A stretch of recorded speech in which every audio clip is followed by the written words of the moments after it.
تمام کے تمام انسانوں کے لیے.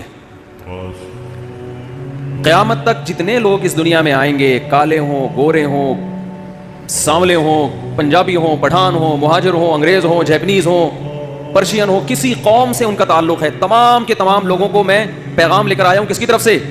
گاڈ کی طرف سے. یہ دعویٰ آپ کیا سمجھتے ہیں معمولی ہے؟ مدینہ ہجرت کرنے کے بعد آپ صلی اللہ علیہ وسلم روم اور فارس کے بادشاہوں کو خطوط بھیج رہے ہیں. ویژن دیکھو. فرمایا میری پوزیشن یہ نہیں ہے کہ کوئی میری دعوت سنے, اس کا دل چاہے تو مان لے, دل چاہے تو نہ مانے. نا نا نا نا نا نا, کیونکہ دعویٰ یہ کہ مجھے خدا نے بھیجا ہے. اب آپ کے ذمے ہے کہ آپ تحقیق کرو کہ یہ اپنے دعوے میں جھوٹے ہیں یا سچے. آپ اس کان سے سن کے اس کان سے نکالنے کا آپشن آپ کے پاس ختم ہو گیا. جھگڑا اس پر ہے کہ میسنجر آف گاڈ ہے کہ نہیں ہے. اس پر جھگڑا ہے کہ کوئی سرے سے گاڈ ہے بھی کہ نہیں ہے. اگر گاڈ ہے تو یہ میسنجر ہے کہ نہیں ہے.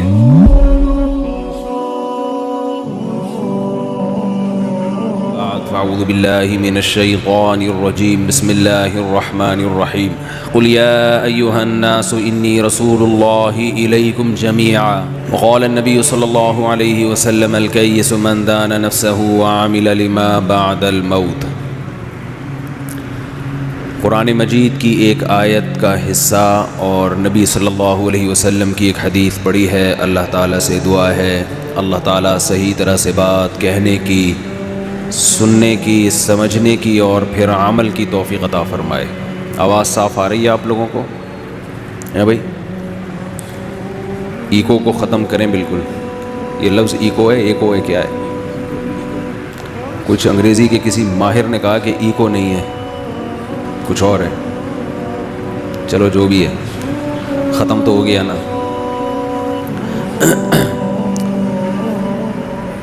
جو میں نے قرآن مجید کی آیت پڑھی ہے, اس آیت میں اللہ نے رسول اللہ صلی اللہ علیہ وسلم کو فرمایا, بلکہ حکم دیا, قل اے نبی آپ کہہ دیجئے, یا ایہا الناس اے لوگو, ساری دنیا کے سارے انسانوں,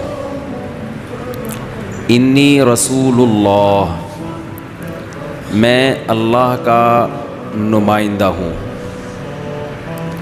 جس نے اس کائنات کو بنایا میں اس کا سفیر ہوں. الیکم, اور اس سفیر کو اللہ نے مجھے تمہاری طرف بھیجا ہے. گاڈ کا پیغام ڈیلیور کرنے کے لیے مجھے اس نے تمہاری طرف بھیجا ہے. جمیعا, تم سب لوگوں کی طرف, کوئی ایک بھی اس سے خارج نہیں ہے. جب بھی کسی جگہ سے کوئی نمائندہ آتا ہے, آپ نے دیکھا ہوگا اسکول میں, مدرسوں میں, یونیورسٹیوں میں کلاس چل رہی ہوتی ہے, کوئی شخص آتا ہے, ایکسکیوز می سر, ہوتا ہے نا, تو جو ٹیچر ہے اس کی توجہ اس کی طرف جاتی ہے, جی فرمائیے سر مجھے وسیم کباڑیے سے 2 منٹ کا کام ہے. پرنسپل صاحب نے اس کے لیے کوئی پیغام بھیجا ہے, ہوتا ہے نا, کلاس میں ایک فرد کو, اس کے لیے مجھے کوئی پرنسپل صاحب نے بھیجا ہے. اگر پرنسپل سے کم کوئی صاحب بھیجے تو کلاس ٹیچر غصہ کرتا ہے. تو کلاس چل رہی ہوتی ہے, میں بھی پڑھاتا ہوں بچوں کو, طلبہ کو, تو اس دوران اگر کوئی آئے اور درمیان میں ایکسکیوز می کر کے, معذرت کر کے کلاس کو روک دے اور کہے کہ مجھے فلاں سے ملنا ہے, فلاں کے لیے کوئی پیغام لے کر آیا ہوں, تو ہم کہیں گے نا بھیجا کس نے. اگر وہ کہتا ہے مجھے دوسری کلاس میں ایک اسٹوڈنٹ ہے اس نے بھیجا ہے, میں اس کا نمائندہ ہوں, تو آپ کو غصہ آئے گا کہ نہیں آئے گا؟ بھائی کلاس ہو رہی ہے, ہم پڑھائی کر رہے ہیں, آپ سلیم کا پیغام وسیم کے لیے کیوں لے کر آ رہے ہو؟ لیکن اگر وہ یہ کہے مجھے پرنسپل صاحب نے بھیجا ہے, مجھے محتمم نے بھیجا ہے, تو آپ کو کلاس وہیں پہ اسٹاپ کرنی پڑتی ہے, کیونکہ محتمم کا یا ناظم کا یا پرنسپل کا یا ہیڈ ماسٹر کا مقام آپ کے مقام سے, بولتے کیوں نہیں, اونچا ہے. یہاں تک کہ پیغام لانے والا کوئی بھی ہو, یہ نہیں دیکھا جاتا پیغام لانے والا کون ہے، یہ دیکھا جاتا ہے پیغام کس کا لے کے آ رہا ہے۔ بعض دفعہ کسی بچے کے ذریعے بھی پیغام پہنچایا جاتا ہے، بچوں کے ذریعے بھی، منشی کے ذریعے بھی، چوکیدار کے ذریعے بھی۔ کیا خیال ہے بھائی؟ پھر یہ نہیں دیکھا جاتا کہ یہ چوکیدار ہے یا منشی ہے یا بچہ ہے، بھائی ہیڈ ماسٹر نے بھیجا ہے، عافیت اسی میں ہے کہ کلاس کو وہاں پہ روک کر پوچھا جائے کہ ہیڈ ماسٹر صاحب نے کیا پیغام بھیجا ہے۔ وہ پیغام ہمارے زمانے میں یہ ہوتا تھا کہ سب کو بغیر امتحان کے پاس کر دو، ہوتا تھا، اب پتہ نہیں کیا ہوتا ہے۔ اسکول میں ہمارے ہاں نقل ہو رہی تھی تو ہیڈ ماسٹر صاحب نے نا ہمیں خود ہی کتابیں پکڑانا شروع کر دیں۔ ہمارے مدرسوں کے پیچھے لگے رہتے ہیں یہ لوگ، مدرسے ایسے مدرسے ایسے۔ ہم نے تو دونوں کو دیکھا ہے بھائی، اسکول کالج کو بھی دیکھا ہے، مدرسوں کو بھی دیکھا ہے، دونوں کو کمپیئر کریں گے زمین آسمان کا فرق ہے۔ تو اسی طرح اللہ نے بھی، اچھا ایک طریقہ تو یہ ہوتا ہے کہ سفیر آئے اور ہیڈ ماسٹر کلاس ٹیچر سے کہے ایکسکیوز می سر، 2 منٹ کی میں نے بات کرنی ہے، مجھے پرنسپل صاحب نے بھیجا ہے، اور بھیجا بھی کس کی طرف ہے؟ وہ جو سلیم کباڑیا بیٹھا ہوا ہے نا گورنمنٹ اسکول میں، تو بیچارہ زیادہ تر اسی طرح کے ہوتے ہیں، اس سے بات کرنی ہے میں نے، تو بھی کلاس کو روکے گا کہ نہیں روکے گا ٹیچر؟ جا بھائی جو پیغام ہے پرنسپل صاحب کا دے کے نکل پتلی گلی سے۔ بعض دفعہ یہ ہوتا ہے کہ ہیڈ ماسٹر کی طرف سے یا پرنسپل کی طرف سے کوئی بندہ پیغام لے کر آیا، اور میسج جس کے لیے لے کر آیا ہے وہ کوئی ایک بندہ نہیں ہے، پوری کلاس کے لیے۔ اب کلاس ٹیچر کلاس روک ہی نہیں رہا، اور یہ ایکسکیوز می سر کہہ کے 1 گھنٹے سے کھڑا ہوا ہے، سے 1 گھنٹے کی کلاس ہوتی نہیں ہے، 15 منٹ سے کھڑا ہوا ہے، ورنہ وہ کلپ بنا دیں گے نا، وہ 1 گھنٹے کی، انہوں نے 20 گھنٹے بولا تھا، حالانکہ جہلم کا 20 گھنٹے کا سفر نہیں ہے، تو اس پہ بھی کلپ بن سکتا ہے کہ انہوں نے 1 گھنٹے کی کلاس بولی، حالانکہ سفید جھوٹ ممبر پہ بیٹھ گئے، 1 گھنٹے کی کلاس ہوتی نہیں، یہ جھوٹے لوگ ہیں، مفتی جھوٹے ہوتے ہیں، اس لیے بہت احتیاط سے اب میں مثالیں بھی دیتا ہوں۔ کرامن کاتبین بھی لکھتے ہیں، وہ تو جیسے ہے ویسے ہی لکھ لیتے ہیں نا، لیکن کچھ ایسے کرامن کاتبین مارکیٹ میں آ گئے ہیں جو لکھتے بھی ہیں اور اسی وقت پکڑ بھی رہے ہیں۔ کرامن کاتبین تو رپورٹ پیش کر کے اللہ کے سامنے دے رہے ہیں، اللہ پکڑے گا آخرت میں، اللہ ہم سب کو بچائے، وہ تو دیکھے گا بھائی کیا منہ سے غلطی سے نکلا ہے، کیا سوچ سمجھ کے نکلا ہے، کس کی کیا۔ لیکن دنیا میں جو آج کل کرامن کاتبین گھوم رہے ہیں نا یہ زیادہ ڈینجرس ہے۔ خیر،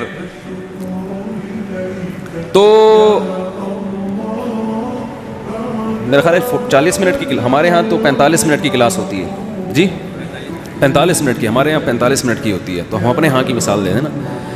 اب جو نمائندہ آیا پرنسپل صاحب کی طرف سے، اس نمائندے نے ٹیچر کو کہا کہ مجھے پرنسپل ایکسکیوز می کر کے کھڑا ہوا ہے آدھے گھنٹے سے، اور ٹیچر لفٹ ہی نہیں کرا رہا اس کو، تو درمیان میں بول پڑے گا سر مجھے پرنسپل صاحب نے بھیجا ہے، بولے گا نا درمیان میں کہ آپ، میں گھنٹے سے کھڑا ہوا ہوں، آپ کو میری طرف توجہ ہی نہیں دے رہے، تو پرنسپل کا لفظ سنتے ہی ٹیچر کے کان کھڑے ہو جائیں گے، بھائی ہم تو سمجھ رہے تھے کسی دوسری کلاس سے آیا۔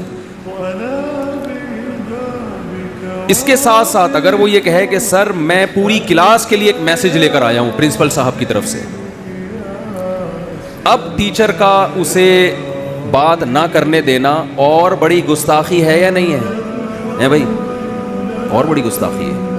وہ صرف ایک سلیم یا وسیم کے لیے پیغام نہیں لایا، وہ تو پوری کلاس کے لیے پیغام لے کر آیا ہے، جس میں آپ بھی داخل ہیں۔ تو اب یہ اس کی بات نہ سننا، اس کی بات پہ غور نہ کرنا، یہ پہلے سے بھی بڑی بے ادبی اور ہٹ دھرمی ہے۔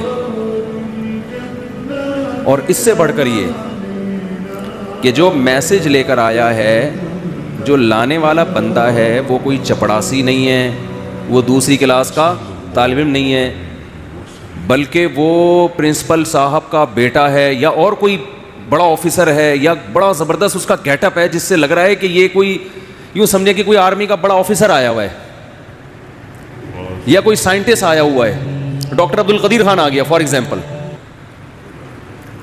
سوال پیدا ہوتا ہے پرنسپل صاحب ڈاکٹر عبد القدیر خان کو کیوں بھیجیں گے؟ جواب یہ ہے کہ بھائی انہوں نے کوئی میسج دینا ہے نا۔ ہمارے یہاں جامعۃ الرشید میں ڈاکٹر عبد القدیر خان آئے تھے، تو ہمارے پرنسپل صاحب نے بھیجا تھا ان کو، وجہ اس کہ بھئی آپ جو بھی میسج ہے وہ طلبہ کو دیں. تو ایسے موقع پہ جب جس کو بھیجنا والا بھی عالی مقام, جس کو بھیجا جا رہا ہے وہ بھی عالی مقام, اور جس کی طرف بھیجا جا رہا ہے وہ بھی عالی مقام, وہ سب کے لیے سب کے کان کھڑے ہو جائیں گے. ایسے موقع پہ اگر کلاس ٹیچر یہ کہتا ہے وہیں کھڑا رہے, وہیں کھلو جا. پنجاب میرے بہت دورے ہو رہے ہیں نا, تو پنجابی بھی آ رہی ہے مجھے آہستہ آہستہ.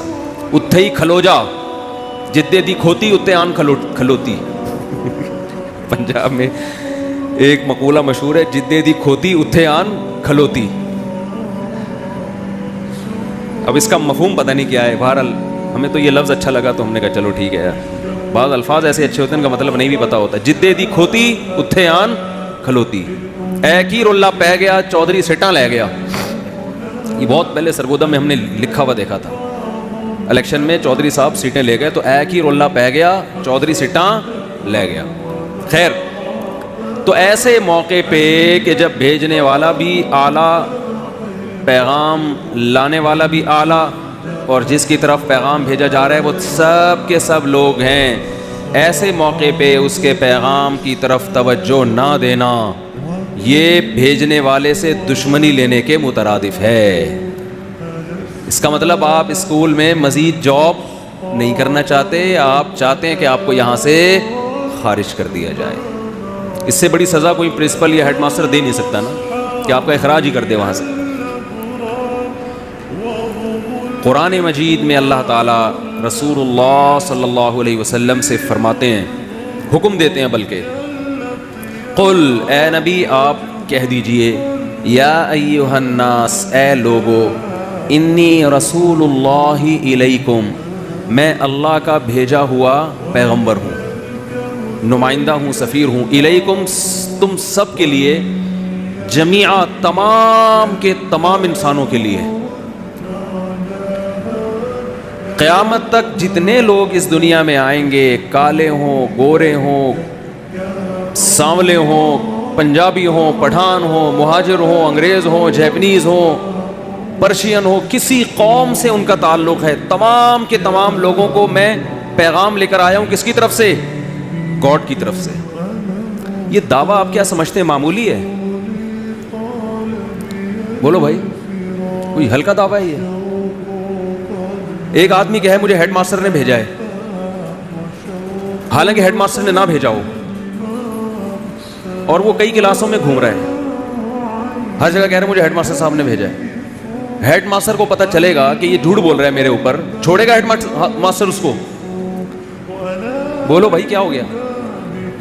قرآن کہتا ہے وَمَنْ أَظْلَمُ مِمَّنِ افْتَرَىٰ عَلَى اللَّهِ كَذِبًا, اس سے بڑا ظالم اس کائنات میں کوئی ہو نہیں سکتا جو گاڈ پہ جھوٹ باندھے کہ مجھے کس نے بھیجا ہے؟ گاڈ نے, حالانکہ گاڈ نے اس کو نہ بھیجا ہو. کیونکہ نمائندہ جب کوئی بات کرتا ہے تو وہ نمائندے کی نہیں ہوتی, وہ بھیجنے والے کی ہوتی ہے. گویا گاڈ زمین پہ اتر کے لوگوں سے کلام کر رہا ہے, اور خدا کی بات, اس کی قیمت, اگر انسان کو یقین آ جائے نا کہ یہ بات اللہ کی ہے, خدا کی ہے جس نے اس کائنات کو بنایا, تو اس کی بات کے بعد نہ کوئی سائنسدان اس کا انکار کر سکتا ہے, نہ کوئی ڈاکٹر انکار کر سکتا ہے, نہ کوئی پروفیسر, نہ کوئی تاجر, کیونکہ یہ انسانی عقل اس بات کو مانتی ہے کہ خدا سے ومن اصدق من اللہ قیلا, خدا سے زیادہ سچا کوئی ہو نہیں سکتا. لہذا جھگڑا جو ہوا ہے نا اسلام سے غیر مسلموں کا, وہ اس پہ نہیں ہوا کہ ہاں یہ خدا کے نمائندے ہیں اور اللہ کا پیغام ہم تک پہنچا رہے ہیں, ہم مانتے ہیں, لیکن پیغام ان کا غلط ہے, میسج غلط کنوے کر رہے ہیں یہ, اس لیے ہم نہیں مانیں گے. جھگڑا اس پر نہیں ہے اسلام اور غیر اسلام کا, جھگڑا اس پر ہے کہ یہ خدا کے میسنجر ہے ہی نہیں. میں سمجھا پا رہا ہوں اپنی بات؟ مسئلہ یہ ہے کہ وہ کہتے ہیں یہ نہیں ہے, یہ خدا کے میسنجر. بولو, میں بولو بھائی بولتا ہوں تو لوگوں نے اس پہ بنائے ہوئے نا, تو میں تھوڑا سا ٹون چینج کر رہا ہوں. جھگڑا اس پر ہے کہ میسنجر آف گاڈ ہے کہ نہیں ہے. اس پر جھگڑا ہے کہ کوئی سرے سے گاڈ ہے بھی کہ نہیں ہے. اگر گاڈ ہے تو یہ میسنجر ہے کہ نہیں ہے. اب آپ مجھے ایک بات بتاؤ, پیغام بھی بہت بڑا ہو, بھیجنے والا بھی بہت بڑا ہو, بھیجا گیا بھی ساری دنیا کے سارے انسانوں کی طرف ہو, اس سے زیادہ کوئی ویلیویبل سفیر اس دنیا میں پایا گیا ہے؟ یعنی سفیر کی بڑی ایک ویلیو ہوتی ہے نا. اور قرآن کہتا ہے کہ اس سفیر کا انکار کرنا اس سے بڑا جرم بھی اس کائنات میں کوئی ہے نہیں. جیسے امریکہ کا کوئی سفیر آئے, وہ پیغام لے کر آیا اور آپ نے کہا میں مانتا ہی نہیں, تو غصہ آئے گا نا امریکہ کو, بھائی ہمارے سفیر کی توہین, سفیر کی انسلٹ اس کنٹری کی انسلٹ سمجھی جاتی ہے. تو خدا نے یہ دعویٰ بھی کیا, اللہ تعالیٰ نے, دیکھو اللہ کو گاڈ بھی کہہ سکتے ہیں, خدا بھی کہہ سکتے ہیں. لوگ اس میں نا طنز کر رہے ہوتے ہیں نیچے کمنٹس میں, اللہ کہیں خدا کیوں کہہ دیا, گاڈ کیوں کہہ دیا. اللہ کا ایک عالمی نام ہے, علم. علم کہتے ہیں میرا نام میرے والدین نے طارق رکھا, ان کا نام رفیع رکھا, ان کا نام شاکر بھائی رکھا, ان کا نام قاری عبد الرشید رکھا. یہ عالمی نام ہے, علم. علم کہتے ہیں جس میں اس نام میں جو صفت چھپی ہوئی ہے نا, اس کا لحاظ نہ کیا جائے, بس ایک نام پڑ جائے. بعض نام ایسے ہوتے ہیں کہ ان کے اندر جو صفت ہوتی ہے نا, مثال کے طور پر بہادر, کسی بچے کا نام کیا ہے, بہت زیادہ بہادر تھا, اس بیس پہ اس کا نام کیا رکھ دیا, بہادر. اب یہ بہادر اس کو کیوں کہا جاتا ہے, اس لیے کہ اس کے اندر صفت کون سی پائی جا رہی ہے, بہادری کی. لیکن بعض دفعہ ایسے ہوتا ہے کہ بھائی ویسے ہی بہادر ہے, ہمیں کیا پتہ ہی بہادر بنے گا کہ بزدل بنے گا. تو اب وہ کتنا ہی بزدل ہو, نام اس کا کیا ہے, بہادر. اب یہ نہیں ہو سکتا کہ ایک بزدل بچے کو میں بہادر کہہ کے بلا رہا ہوں اور آپ کہیں تم جھوٹ بول رہے ہو, یہ تو بہادر نہیں ہے. تو میں کیا کہوں گا, یہ بہادر اس کا علم ہے, علم, علمی نام ہے. بعض دفعہ ایسے ہوتے ہیں ایک نام صفتی ہوتا ہے لیکن آہستہ آہستہ وہ علم بن جاتا ہے. مثال کے طور پر ایک بچہ بہادر تھا, ہم نے اس کی بہادری کو دیکھ کر اس کا نام رکھ دیا شیر خان. کیا نام رکھ دیا؟ بعد میں یہ نام اتنا مشہور ہوا کہ وہ اب بزدل بھی ہو گیا, تو لوگ اسے کیا کہہ رہے ہیں, شیر خان. اب بھی اس کو شیر خان کہنا جھوٹ نہیں ہوگا, اس لیے کہ یہ صفتی نام تھا جو کنورٹ ہو کے کیا بن گیا ہے, بول لو کیا ہو گیا, علم بن گیا ہے نا. ارے بعض لوگوں کی چڑ ہوتی ہے نا, وہ شروع میں تو کسی وجہ سے ان کی یہ چڑ ہوتی ہے, بعد میں وہی ان کا نام بن جاتی ہے. ملائی, ہمارے محلے میں صاحب رہا کرتے تھے, ملائی, گورے چھٹے تھے, لوگوں نے ان کو کیا کہنا شروع کر دیا, ملائی. سن نہ لیں گے بیان وہ. تو ہمارے دیکھو بچے بڑے شرارتی ہوتے ہیں. ہمارے نانا ایک واقعہ بتاتے تھے اپنے بچپن کے حفظ کا, لیکن یار یہ پھر جو اس ٹائپ کے لوگ ہیں نا, ان پہ یہ لوگ چڑ بنا کے یہ فٹ کر دیں گے, یہ چٹکلا صحیح نہیں ہے, اس کا ناجائز استعمال ہو سکتا ہے. بچوں کو تو موقع چاہیے ہوتا ہے نا چھیڑنے کے لیے, وہ یہاں سے لطیفے سے وہ لفظ پکڑ کے اس ٹائپ کے جتنے بچے ہیں ان پہ فٹ کرنا شروع کر دیں گے, اس لیے اس کو اسکپ کر دیتے ہیں. تو کہاں تک بات چلی تھی جی, ہاں بہادر, علمی. تو اللہ کا جو علمی نام ہے نا وہ ہے اللہ. پھر جو عربی گرامر کے ماہرین ہیں وہ اختلاف کرتے ہیں الہ سے نکلا ہے یا کسی اور لفظ سے, بہرحال جہاں سے بھی ہے. تو اللہ کا جو عالمی نام ہے وہ کیا ہے, اللہ. سمجھتے ہیں, یہ تو اللہ کا عالمی نام ہے. باقی صفاتی نام ہے, الرحمن, الرحیم, کریم, رؤوف, غفار, ستار, ذو انتقام. یہ سارے نام کیا ہیں, صبور, صبر کرنے والا, فوراً حلیم, انتقام نہیں لیتا نا, شکور, قدردان. یہ سارے کیا نام ہیں, بولتے کیوں نہیں, صفتی نام ہے. اللہ کے اندر یہ صفات پائی جاتی ہے. تو صفتی نام کے لیے ضروری نہیں ہے کہ وہ عربی میں ہی ہو, وہ اردو میں بھی ہو سکتا ہے, انگلش میں بھی ہو سکتا ہے, فارسی میں بھی ہو سکتا ہے. سمجھتے ہیں, کسی بھی زبان میں اللہ کی کسی صفت کو ہائی لائٹ کیا جا سکتا ہے. ایک بات. دوسری بات یہ, لوگ یہ اعتراض کرتے ہیں کہ خدا اصل میں اس کا یہ مطلب تھا, فارسی کا یہ لفظ ہے اور وہ غلط مطلب تھا, تو آپ اس کو آج اللہ پہ فٹ کیوں کر رہے ہو. بھائی تھا اب نہیں ہے.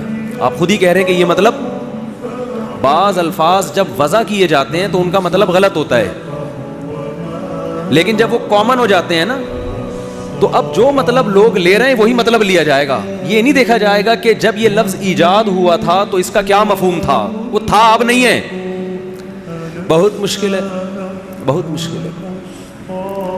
گاڈ کا جو بھی مطلب ہو ہمیں اس سے بحث نہیں ہے, وہ تھا. اب جب بھی گاڈ کہتے ہیں تو کس کی طرف توجہ جاتی ہے؟ کائنات کو بنانے والا, کریٹر. بس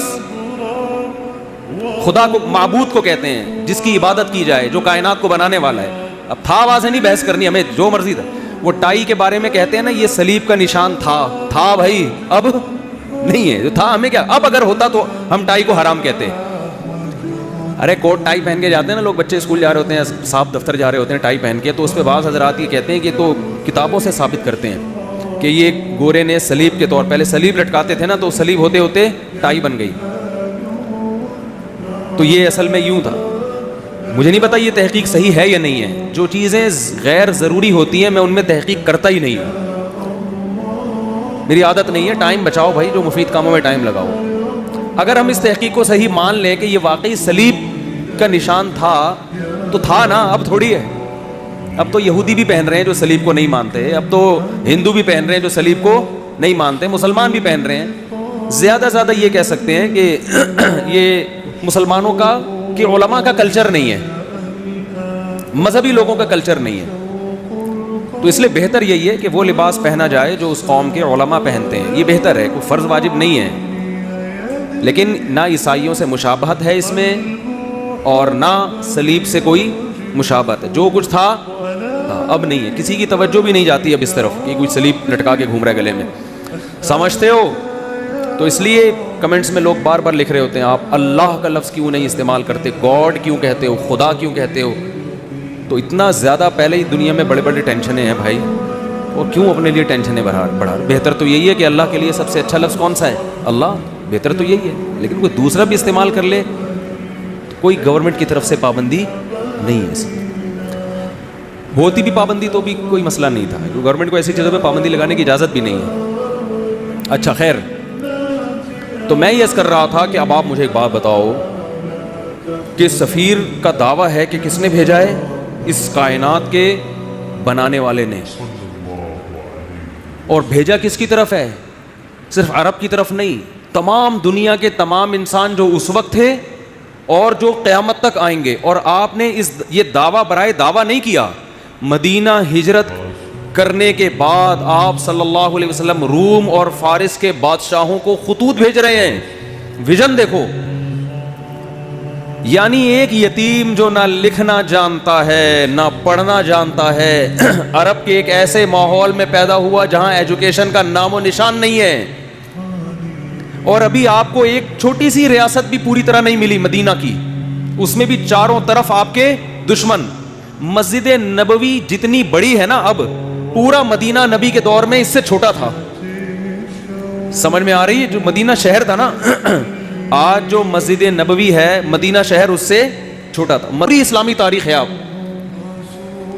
کوئی ماہر آدمی ہو نا آپ کو بتائے گا مسجد نبی کے اندر یہاں حضرت ابو بکر کا گھر تھا, یہاں حضرت عمر کا گھر تھا, یہاں حضرت ابو ہریرہ آیا کرتے تھے, یہاں یہ ہوتا تھا, یہاں پوری مسجد نبی کے اندر پوری مدینہ کی تاریخ ہے.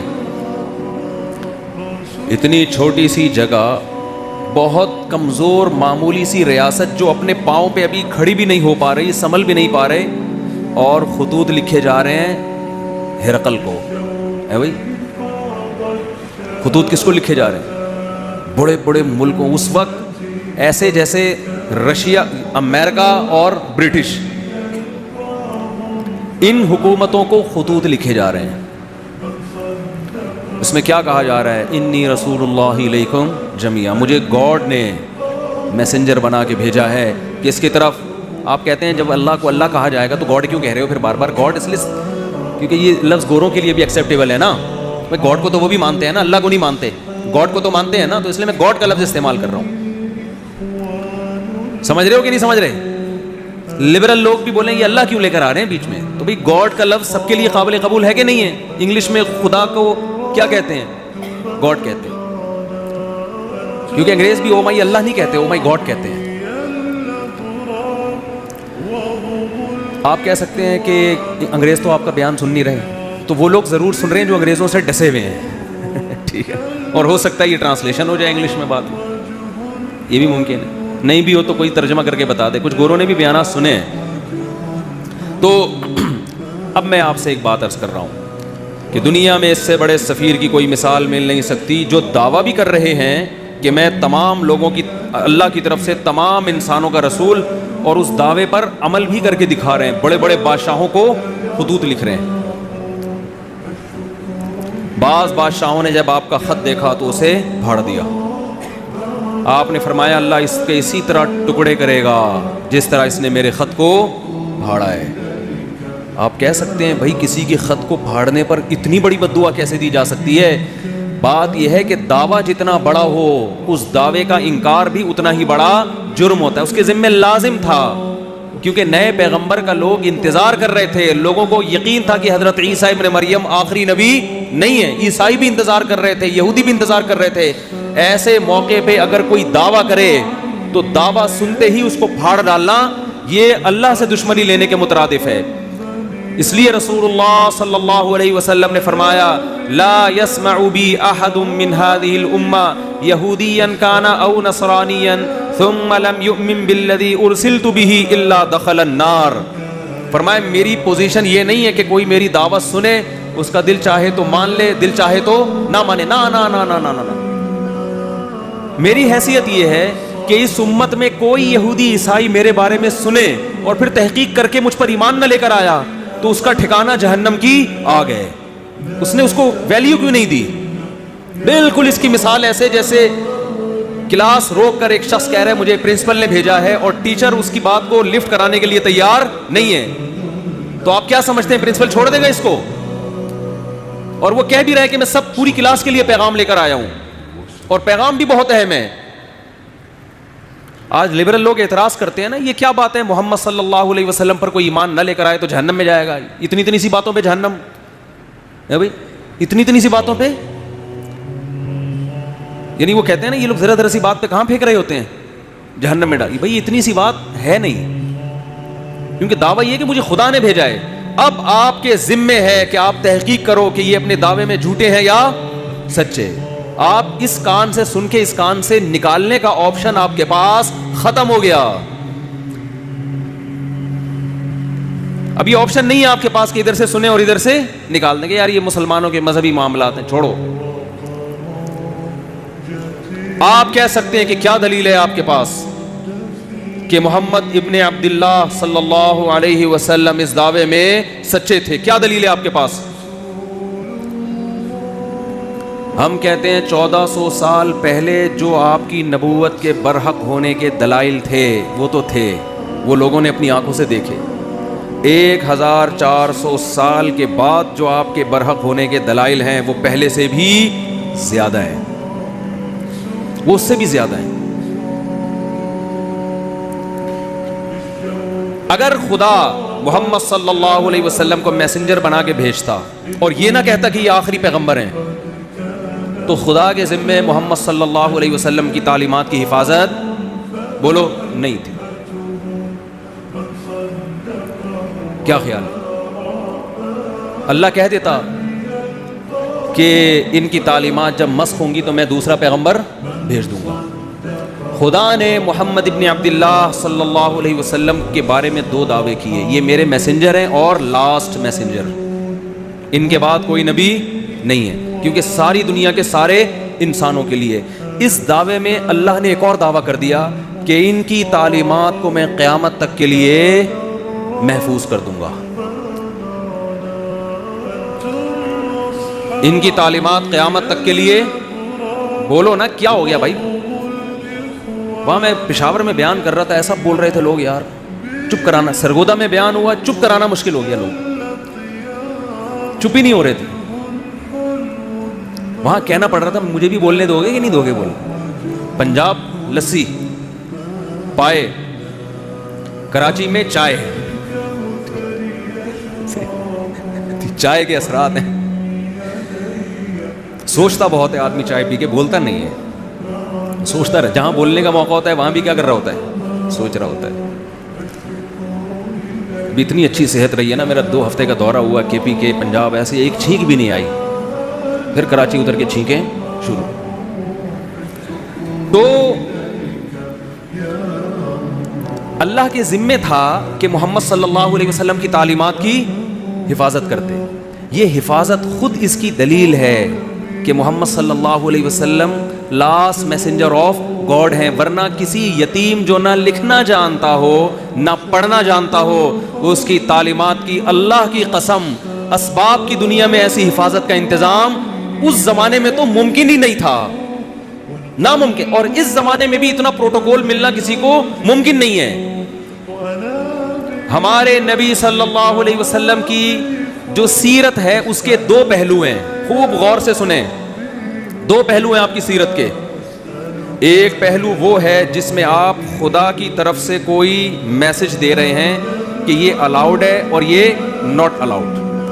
خدا ان کاموں سے خوش ہوتا ہے اور ان کاموں سے ناراض ہوتا ہے. کہنے میں کیا جا رہا ہے, خدا ان کاموں سے خوش ہوتا ہے اور ان کاموں سے ناراض. جب کوئی کہے بولو تو خدا نہ بولنے سے ناراض ہوتا ہے, یہ بھی ایک ہے نا. ان کاموں سے اللہ خوش ہوگا اور ان کاموں سے اللہ ناراض ہوگا.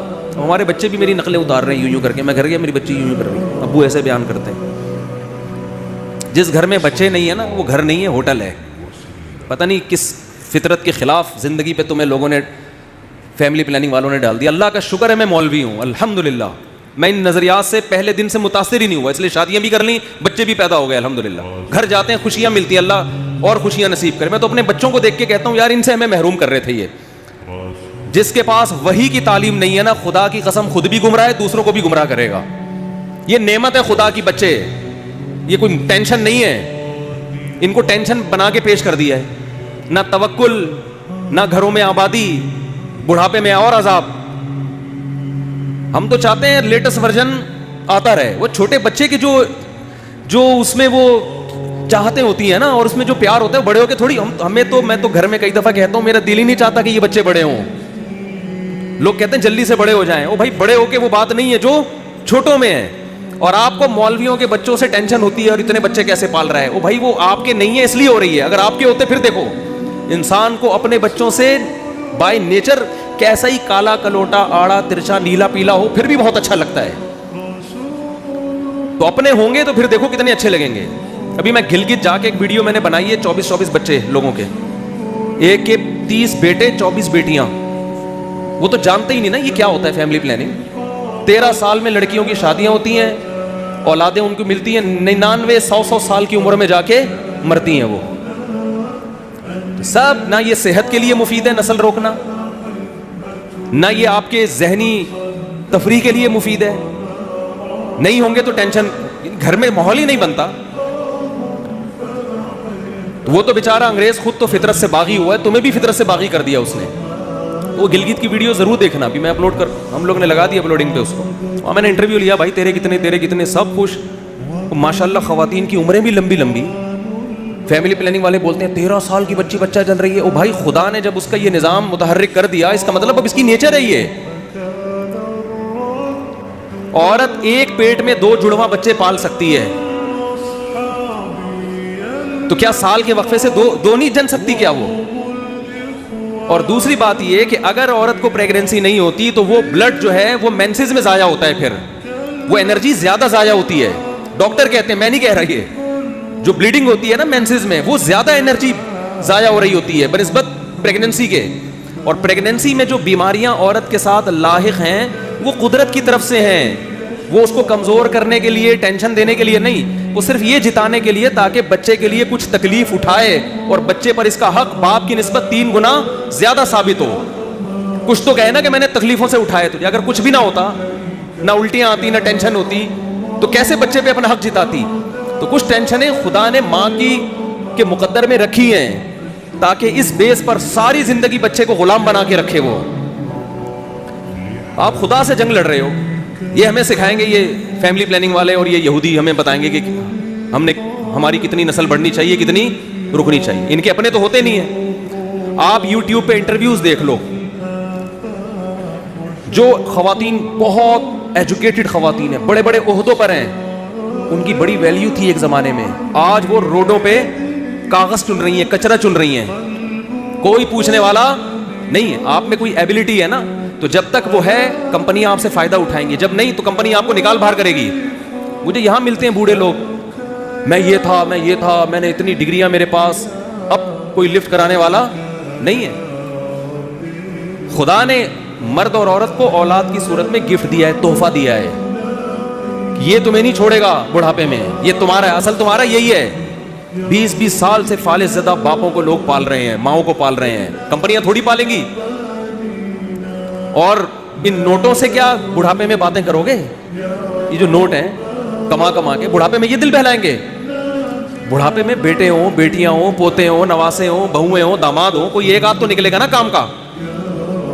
تو عجیب اپنے آپ کو عذاب میں ڈالا ہوا ہے. اللہ کا بڑا فضل ہے, اللہ نے ہمیں اس لعنت سے بچایا ہے. میں تو بچیاں کتنی پیاری لگتی ہیں اسکارف پہن کے نماز پڑھ. آج فجر میں نے اپنی چھوٹی بچی کو دیکھا, میں گھر گیا نماز کے لیے جگانے کے لیے, تو مصلی پہ بیٹھی ہوئی انگلی اٹھائی ہوئی ہے نا یوں کر, میں بھی اس کے پاس ہی بیٹھ گیا. مجھے اتنا اچھا لگ رہا تھا, میں نے کہا یہ دیکھو یار. تو بچیاں پراپر ڈریس میں بہت اچھی لگتی ہیں, اسکرٹ میں اچھی نہیں لگتی. بیوی کا لباس کچھ اور ہوتا ہے بھائی, بیٹیوں کا کچھ اور ہوتا ہے. جو لباس شوہر کے سامنے پہننے کا ہے وہی باپ کے سامنے پہن کے آ رہی ہیں. باپ تو چاہتا ہے بیٹیوں کے سر پہ چادر ہو, پراپر ڈریس ہو, اس میں ان کے چہرے پہ ایک رونق اور ایک نور ہوتا ہے. بھائی چاہتا ہے بہن کا پراپر ڈریس ہونا چاہیے. سفر کرتے ہیں نا عجیب خواتین, جو لبرل خواتین ہیں کس طرح سے رہ رہی ہیں زندگیاں ان کی. کہتا ہے بھائی پتہ نہیں کیسے ان کے گھر میں کیسے برکت آئے گی اور کیسے سکون ہوگا. خیر, تو میں عرض کر رہا تھا کہ اللہ تعالیٰ نے, یہ پتہ نہیں کہاں سے بات آ گئی, انٹرویو آ جائے گا, سن لینا, انٹرویو انشاءاللہ آ جائے گا. اور فیملی پلاننگ والے جو تباہی ہونے والی ہے نا ابھی, مجھے تو لگ رہا ہے یہ نہ مروا دیں کہیں مجھے کہ یار ہماری اربوں کروڑوں روپے کا ہم سرمایہ خرچ کر رہے ہیں اس پر, اور یہ مولوی دھجیاں اڑا دیتا ہے. میں تو آپ کو انٹرویو دکھاؤں گا, بھائی تیرے کتنے بچے ہیں, وہ بتائے گا میرے اتنے ہیں. تو بھی نہیں مرا, تیری بیوی بھی نہیں مری, اور چور ڈاکو بھی نہیں ہے. یہ جو کہتے ہیں نا کہ بچوں کی تربیت نہیں ہو سکی, میں نے انٹرویو لیا ہے کہ آپ کے کتنے, وہ کہہ رہے ہیں میرے 22 ہیں. میں نے کہا کوئی ایک چور, کوئی ہیروئنچی, کوئی چرسی, کہہ رہے ہیں نہیں بھائی سارے خدمت گزار ہیں ماشاءاللہ, سارے اسکولوں میں پڑھ بھی رہے ہیں, تعلیم بھی حاصل اور زیادہ اچھے پڑھ رہے ہیں. جب 22 بچے ہوتے ہیں نا تو اکیلے ماں باپ نہیں سنبھالتے, وہ بچے بھی ایک دوسرے کو سنبھالتے ہیں. اور وہ 22 اکٹھے نہیں ہو جاتے برساتی مینڈکوں کی طرح. جب 22واں ہوتا ہے تو پہلا وہ کم از کم 30 سال کا ہو چکا ہوتا ہے, 22 کا نہیں, ایک ہر سال نہیں ہو سکتا, اتنا ممکن نہیں. اتنی تو میری سپیڈ نہیں ہے یار. یہ تو کچھ زیادہ ہی سپیڈ بڑھا دی انہوں نے. تھوڑا سا سلو پہ لے کر آئے. ہر سال بچہ پیدا ہونا ممکن نہیں ہے, تھوڑا سلو کر لیں, آنچ تھوڑی سی ہلکی کر کے, جل جائے گا اس. عورت جب بچوں کو فیڈ کراتی ہے نا تو اس کو پریگننسی 99% چانس ہوتا ہے کہ نہ ہو. یہ قدرت کی طرف سے, یہ وقفہ بھی قدرت نے خود ہی بنایا ہے, اس میں بھی آپ کو ڈاکٹروں سے مشورے کی ضرورت نہیں ہے. یہ سب خدا کی طرف سے انسٹالیشن ہوئی ہے عورت میں. جو چیزیں انسانی صحت کے لیے انتہائی ضروری ہوتی ہیں وہ خدا نے ڈاکٹروں کے حوالے نہیں کیے. لوگ ڈاکٹروں سے پوچھ کے پانی پینا, ڈاکٹر صاحب پانی کتنے گلاس پیوں؟ بھائی تو جتنا پیاس لگتی ہے اتنے گلاس پی لے. ڈاکٹر سے پوچھنے کتنی روٹیاں کھاؤں میں. جو سمجھدار ڈاکٹر ہوگا وہ بھی یہ کہے گا بھائی یہ تیرا پیٹ ہے, یہ تجھے خود تیری باڈی بتائے گی کہ کتنی روٹیاں کھانی ہے. میں نے 15 دن پراٹھا نہیں کھایا سفر میں نا, میں بھی کافی لمبا سفر تھا نا میرا, تو 15 دن مجھے پراٹھا نہیں ملا. آج پھوڑا ہے الحمدللہ, ایسا مزہ آیا, مزہ آ گیا. تو مجھے پتا ہے بھائی میری باڈی کو پراٹھا چاہیے, یہ ڈاکٹر کو نہیں پتا. مشورہ دے سکتا ہے ڈاکٹر, پراٹھا نہیں دے سکتا. خیر, تو وہ انٹرویو انشاءاللہ آئے گا گلگت کا, وہ سنیے گا. تو نہ کوئی چور ہے, سارے ماشاءاللہ خدمت گزار. تو قدرت کی طرف سے ہی وقفہ بھی ہوتا ہے کہ جب بچے کو فیڈ کرائے گی تو نہیں وہ ہو سکتا اس میں. یہ سارا اللہ کی طرف سے انسٹالیشن ہوئی ہے. اس میں آپ زیادہ فنٹر بننے کی کوشش مت کرو, خدا کے کاموں میں ٹانگ مت اڑاؤ. ہاں کوئی واقعی بیمار ہو ایک الگ بات ہے وہ. دوسرا صحت کا خیال بھی رکھو. صرف بچے برساتی مینڈکوں کی طرح پیدا کر دینا, بیوی کی صحت کا خیال نہ رکھنا, وہ پھر وہ تو فالٹ ہے, وہ تو ظلم ہے. تو بات یہ چل رہی تھی کہ اللہ تعالیٰ نے محمد صلی اللہ علیہ وسلم کو اپنا سفیر بنایا اور یہ بھی دعویٰ کیا کہ یہ آخری نبی ہیں، اور یہ بھی دعویٰ کیا، اسی میں یہ خود بخود دعویٰ ہو گیا کہ ان کی تعلیمات قیامت تک کے لیے محفوظ کر دوں گا، جبکہ اس زمانے میں محفوظ کرنے کا کوئی انتظام، ایسا پراپر انتظام نہیں تھا جو بعد میں لوگوں میں ایجاد ہوا ہے۔ تو لکھنے والے چند گنے چنے لوگ تھے، لکھتے بھی چمڑوں پہ اور کاغذوں پہ، جس کے گمنے کا بہت امکان، تحریف کا بہت امکان، مگر ایسا انتظام کیا کہ میں آپ سے عرض کر رہا تھا محمد صلی اللہ علیہ وسلم کی تعلیمات دو قسم کی ہیں، جلدی سے بات کو سمیٹ رہا ہوں میں۔ ایک وہ تعلیمات جو اصل ہیں، جس کے لیے آپ صلی اللہ علیہ وسلم کو بھیجا گیا، حکم دیا گیا کہ آپ بتا دیں کہ ان باتوں سے خدا خوش ہوتا ہے اور ان باتوں سے خدا ناراض ہوتا ہے، یہ اصل ہے جس کے لیے آپ کو بھیجا گیا۔ اور سیرت کا ایک پہلو وہ ہے جس کا جو اصل نہیں ہے، اس کا تعلق آپ کی ذاتیات سے ہے۔ کوئی سفیر جب آپ کے پاس آتا ہے پیغام لے کر، تو آپ کو دلچسپی ہوتی ہے کہ اس کا گیٹ اپ کیسا تھا۔ جو بھی مشہور شخصیات ہوتی ہیں نا، لوگ ان کو دیکھنا چاہتے ہیں، ان کے بارے میں پوچھتے ہیں۔ میں جب تک ویڈیو پہ نہیں آتا تھا، لوگ پوچھتے تھے کیسے ہیں بھائی مفتی صاحب، موٹے ہیں، پتلے ہیں، لمبے ہیں، ٹھگنے ہیں، کیا ہیں، لوگ پوچھتے تھے میرے بارے میں۔ ہم شکر ہے اس وقت ویڈیو نہیں بناتے تھے کیونکہ ہم بہت باریک تھے، آواز جاندار رکھی ہوئی تھی، باڈی باریک۔ تو لوگ مجھے کہتے تھے جیسی آپ کی آواز ہے آپ خود بھی ویسے ہی۔ میں کہتا نہیں، تسمع بالمعید خیر من ان تراہ، مجھے دیکھنے سے بہتر ہے سننے پر اکتفا کرو۔ تو شکر ہے 2013 میں حج کر کے آیا تو کچھ گزارا ہو گیا۔ تو انسان کو جس سے محبت ہوتی ہے اس کے گیٹ اپ کو بھی جاننے کی کوشش بولو کرتا ہے۔ ہمارے نبی صلی اللہ علیہ وسلم کا گیٹ اپ کیسا تھا، اس کا براہ راست اسلام سے کوئی تعلق نہیں ہے، اس مقصد کے لیے اللہ نے بھیجا نہیں ہے۔ یہ وہ احکام ہیں جو نسبتاً کم ویلیو رکھتے ہیں۔ ایک تو ہے نا آرڈر، یہ کرو یہ نہ کرو، یہ تو اصل ہے نا جس کے لیے سفیر کو بھیجا جائے۔ اللہ نے آپ صلی اللہ علیہ وسلم کی سیرت کا وہ پہلو جس کی ویلیو نسبتاً کم ہے، اس کی ایسی حفاظت کی ہے، یہ بتانے کے لیے کہ جو اصل تھا اس کی کیسی حفاظت کی ہوگی۔ آج محمد ابن عبداللہ صلی اللہ علیہ وسلم کے بارے میں کوئی ایک حرف اگر کہتا ہے تو اس کا یہ دعویٰ دلیل کے بغیر قبول بولو نہیں ہے۔ میں ایک مثال پیش کرتا ہوں۔ امام ترمذی امام بخاری کے شاگرد ہیں۔ اللہ کے سفیر محمد ابن عبداللہ صلی اللہ علیہ وسلم کے بارے میں امام ترمذی نے دعویٰ کیا کہ محمد صلی اللہ علیہ وسلم کا گیٹ اپ ایسا تھا، پورا گیٹ اپ نہیں بیان کیا جا رہا، صرف اتنا کہ آپ کے سامنے کے جو دو دانت تھے ان کے درمیان میں خلا تھا، تھوڑا سا ڈسٹینس تھا، تھوڑا سا بول لو فاصلہ تھا۔ یہ کتنی معمولی سی بات ہے۔ اگر کوئی سفیر آپ کے پاس پیغام لے کر آیا ہے، آپ کسی سے پوچھ رہے ہیں اس کے سامنے کے دانتوں میں خلا تھا یا نہیں تھا، ہے بھائی، بہت ہی ایک بھائی تھا یا نہیں تھا تو کیا کرنا ہے اس سے۔ لیکن امام ترمذی یہ بات بیان کر رہے ہیں، لیکن امام ترمذی کو پتا ہے یہ اتنا بڑا دعویٰ کر رہا ہوں میں کہ جس شخصیت کی بات ہو رہی ہے نا، ان کا یہ دعویٰ ہے کہ مجھے خدا نے انسانوں کی طرف پیغمبر بنا کے بھیجا ہے۔ امام ترمذی کو یہ بات معلوم ہے کہ میں نے اگر دعویٰ کر دیا کان النبی صلی اللہ علیہ وسلم افلج الثنیتین، کہ نبی کے دو دانتوں کے درمیان میں خلا تھا، یہ دعویٰ کر دیا، یہ امت مجھے چھوڑے گی نہیں۔ کہ کہاں سے تمہیں پتا چلا؟ آپ مورخین سے پوچھ نہیں سکتے کہ آپ کو کیسے پتا چلا، وہ اپنے لکھ رہے ہوتے ہیں بس۔ اور اگر وہ دلیل بھی پیش کرتے ہیں تو وہ دلیل اتنی مضبوط نہیں ہوتی۔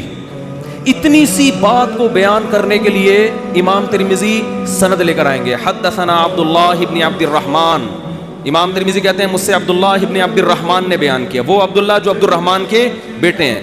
عبداللہ ابن عبد الرحمن کو کیسے پتا چلا کہ نبی کے دو دانتوں کے درمیان خلا تھا؟ بھائی انہوں نے تو نبی صلی اللہ علیہ وسلم کو دیکھا نہیں۔ وہ کہتے ہیں حدثنا ابراہیم ابن المنذر، مجھ سے ابراہیم نے بیان کیا جو منذر کے بیٹے ہیں۔ بھائی ابراہیم ابن منذر نے تو نبی کا زمانہ نہیں پایا، ان کو کہاں سے پتا چلا؟ وہ کہتے ہیں ابراہیم ابن المنذر کہتے ہیں حدثنی عبد العزیز ابن ابی ثابت الزہری، مجھ سے عبد العزیز نے بیان کیا جو ابو ثابت الزہری کے بیٹے ہیں. بھائی عبدالعزیز جو ابو ثابت الزہری کے بیٹے ہیں ان کو کہاں سے پتا چلا جی؟ انہوں نے تو نبی صلی اللہ علیہ وسلم کو دیکھا نہیں. وہ کہتے ہیں حدثنا اسماعیل ابن ابراہیم, مجھ سے اسماعیل نے جو ابراہیم کے بیٹے ہیں انہوں نے بیان کیا. حضرت اسماعیل جو ابراہیم کے بیٹے ہیں ایسے تو سینکڑوں ہیں, یہ کون سے والے اسماعیل اور ابن ابراہیم کی بات کر رہے ہیں؟ کہتے ہیں ابن اخی موسیٰ ابن عقبہ, وہ اسماعیل ابن ابراہیم جو موسیٰ ابن عقبہ کے بھتیجے ہیں. اچھا جی, اسماعیل ابن ابراہیم نے تو محمد صلی اللہ علیہ وسلم کو نہیں دیکھا. امام ترمذی آپ کیسے دعویٰ کر رہے ہیں کہ محمد صلی اللہ علیہ وسلم کے دانتوں کے درمیان میں خلا تھا؟ اسماعیل ابن ابراہیم جو موسیٰ ابن عقبہ کے بھتیجے ہیں انہوں نے نبی کا زمانہ نہیں پایا. وہ کہتے ہیں قال حدثنی موسیٰ ابن عقبہ, وہ کہتے ہیں مجھے میرے چچا موسیٰ ابن عقبہ نے بتایا.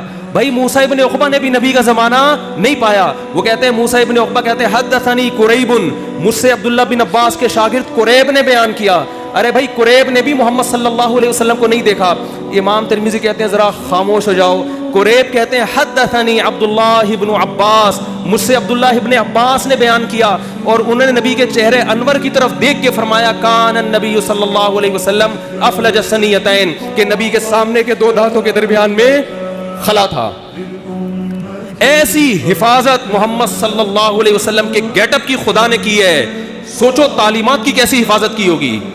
آج کوئی ایسی شخصیت ہے جو یہ اٹھ کے دعویٰ کرے کہ میں خدا کا بھیجا ہوا پیغمبر, اور اس کے پاس اپنے دعوے کی صداقت کا اتنا بڑا ثبوت ہو جو ثبوت محمد صلی اللہ علیہ وسلم کے سچے ہونے کا تھا. آپ کہہ سکتے ہیں یہ ایک حدیث ہے, ایسی ہزاروں حدیثیں ہیں. ایک بات بھی اگر آپ محمد صلی اللہ علیہ وسلم کی طرف منسوب کرتے ہو, سند کے بغیر امت اس کو قبول بولو نہیں کرتی.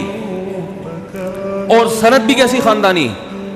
آپ کہہ سکتے ہو امام ترمذی سے کہ حضرت آپ کہتے ہیں مجھ سے عبداللہ ابن عبد الرحمن نے بیان کیا, ہو سکتا ہے یہ بندہ بھی آپ نے خود ہی گڑھ لیا ہو. بھئی کہنے پر گورنمنٹ کی طرف سے کوئی پابندی ہے؟ بولو آپ کو مجھ سے فلاں نے بیان کیا, اگلے کو کیا پتا فلاں کون ہے؟ آپ اسماء الرجال کی کتابوں میں جاؤ گے, جی عبداللہ ابن عبد الرحمن کون ہے, آپ کو اس زمانے کے درجنوں علماء کے اقوال مل جائیں گے. یہ فلاں سن میں پیدا ہوئے, فلاں جگہ علم حاصل کیا. ان کے بارے میں علماء کے تبصرے, یہ جھوٹے تھے سچے تھے, کوئی کرپشن تو نہیں ان پہ ثابت ہوئی, جھوٹ تو ثابت نہیں ہوا زندگی بھر. ان کے شاگرد کون کون, ان کے استاذ کون کون, کہاں کہاں سے علم حاصل کیا.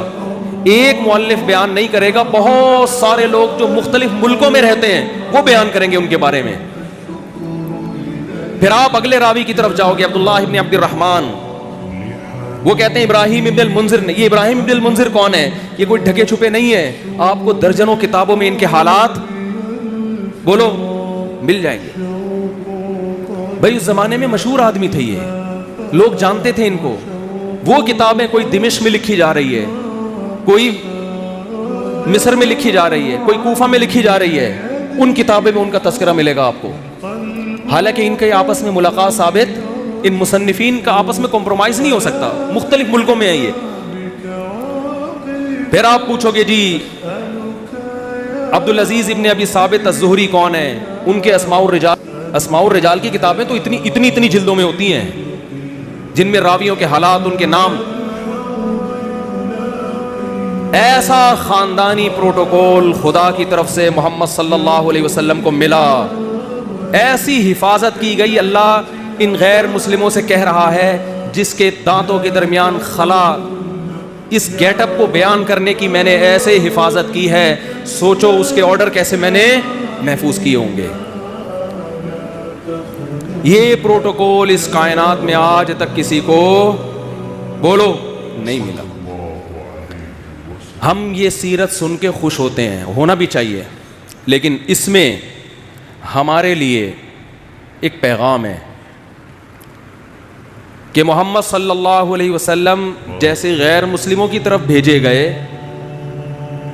تو مسلمانوں پر بھی لازم ہے یا نہیں کہ آپ صلی اللہ علیہ وسلم کو فالو کریں. امام بخاری اپنی سند سے حدیث لے کر آتے ہیں, نبی صلی اللہ علیہ وسلم نے فرمایا اعفوا اللحا, نبی نے خدا کا پیغام پہنچایا, داڑیاں بڑھاؤ. نبی پیغام دے کے بولو نا بھائی, چلے ختم. اللہ کی حجت اپنے بندوں پر تمام. اب جب آپ یہ حدیث دیکھیں گے, آپ امام بخاری سے پوچھیں گے نا یہ آپ کو کس نے کہا کہ نبی نے حکم دیا؟ امام بخاری سند, مجھ سے فلاں نے, مجھ سے فلاں نے, مجھ سے فلاں نے. پھر ان راویوں کی آپ ہر جگہ تحقیق کر سکتے ہو. پھر امام ترمذی بھی بیان کر رہے ہیں, امام مسلم بھی بیان کر رہے ہیں. کیوں؟ کہ کل قیامت کے دن اللہ آپ سے سوال پوچھے گا کہ میں نے اپنے میسنجر کے ذریعے پیغام پہنچایا تھا کہ اللہ کی طرف سے تمہیں حکم ہے داڑھی بولو نا بھائی بڑھاؤ. بس تمہیں اگر کوئی کنفیوژن تھی کہ پتہ نہیں حکم دیا ہے کہ نہیں دیا, تو میں نے تمہاری وہ کنفیوژن دور کر دی تھی. بس آپ کہہ سکتے ہیں اللہ اگر تیرا اتنا اہم حکم تھا تیرے حبیب کا, تو میں نے جب داڑھی نہیں رکھی تو سزا کیوں نہیں ملی؟ اللہ کیا کہے گا؟ یہ دنیا دارالامتحان تھی, دارالجزا کیا ہے؟ بولتے کیوں نہیں بھائی؟ بس اب آپ کی مرضی. مولوی صاحب بھی آپ کو یہ حدیث سنا کے جمعہ پڑھا کے گھر نکل جائیں گے, کیونکہ مولوی صاحب کا پولیس سے کوئی تعلق. قرآن کہتا ہے نا محمد صلی اللہ علیہ وسلم کے بارے میں کہ لست علیہم بمسیطر, آپ ان پر نگہبان نہیں ہیں. میسنجر کا کام حکم پہنچانا ہوتا ہے, منوانا بولو نہیں ہوتا. تو میسنجر کا کام پیغام پہنچانا بس. اسی پیغام میں جو خدا نے اپنے حبیب صلی اللہ علیہ وسلم کو دیا, اس میں حکم دیا ان کو پیغام پہنچا دو, بس آگے نہیں کچھ. لا تقربوا الزنا. اچھا کچھ پیغام ایسے ہیں جو خدا کی ذات سے نکلے ہیں, براہ راست قرآن کی شکل میں محفوظ ہوئے, کہ اس میں اے نبی ہم جب کسی کو پیغام دے کے بھیجتے ہیں, بعض دفعہ پیغام اتنا اہم ہوتا ہے کہ وہ لکھ کے دے دیتے ہیں بھائی یہ پڑھ کے سنا دو, اور بعض دفعہ کہتے ہیں یہ بھی بتا دینا, یہ بھی بتا دینا. تو اس میں میسنجر کے الفاظ اپنے ہوتے ہیں, پیغام بھیجنے والے کا ہوتا ہے. حدیث بھی اللہ کا پیغام ہے, الفاظ کس کے ہیں؟ محمد صلی اللہ علیہ وسلم کے. قرآن بھی اللہ کا پیغام, الفاظ بھی کس کے؟ اللہ کے. تو جو اللہ نے قرآن میں حکم دیا, جو پیغمبر نے قرآن پہنچایا, اور وہ بھی اسی طرح محفوظ ہے, اس میں بھی ذرہ برابر تبدیلی نہیں ہوئی. اس پیغام میں کیا ہے؟ لا تقربوا الزنا. ان سے کہہ دو کہ زنا کے قریب بھی پھٹکنے کی اجازت. بولتے کیوں نہیں. زنا کرنا تو دور کی بات. آج صبح ایک لڑکی کا فون آیا, 5 سال سے میرا ریلیشن کسی بندے سے, اب وہ شادی نہیں کر رہا. میں نے کہا بالکل ٹھیک کر رہا ہے, وہ حرام کاروں کے لیے یہی ہونا چاہیے. جب اس نے حرام مزے لے لیے تو وہ کیوں بیوی بنائے گا بھائی؟ کیوں بیوی بنائے گا؟ وہ اس کو حرام چسکے لگ گئے نا. رو رہی ہے, اس کو منع. میں نے کہا میں کیوں سمجھاؤں اس کو؟ خدا نے مرد اور عورت کو نکاح کے علاوہ کسی بھی راستے سے قریب جانے کی اجازت بولو نہیں دی ہے. محمد صلی اللہ علیہ وسلم جو گاڈ کا پیغام لے کر آئے, دیکھو غیر مسلم زنا کر سکتا ہے, کرے, وہ کہہ رہا ہے میں نہیں مانتا محمد صلی اللہ علیہ وسلم کو, اس پہ خدا خود ہی نمٹ لے گا قیامت کے دن. مسلمان کے پاس نبی کے حکم کے سامنے نو کا آپشن نہیں ہے. محمد صلی اللہ علیہ وسلم جو پیغام لے کر آئے گاڈ کی طرف سے, اس میں یہ تھا کہ تمہیں 5 ٹائم اللہ کے گھر میں جمع ہو کے میری عبادت کرنی ہے, اور عبادت کا طریقہ بھی بتا دیا. اس میں فجر کی نماز بھی, ظہر کی نماز بھی, عصر بھی, مغرب بھی اور عشاء بھی. آپ نماز کے لیے آ جائیں, آپ کی مرضی, نہ آئیں, کوئی مولانا صاحب پولیس لے کے آپ کے گھر نہیں پہنچیں گے.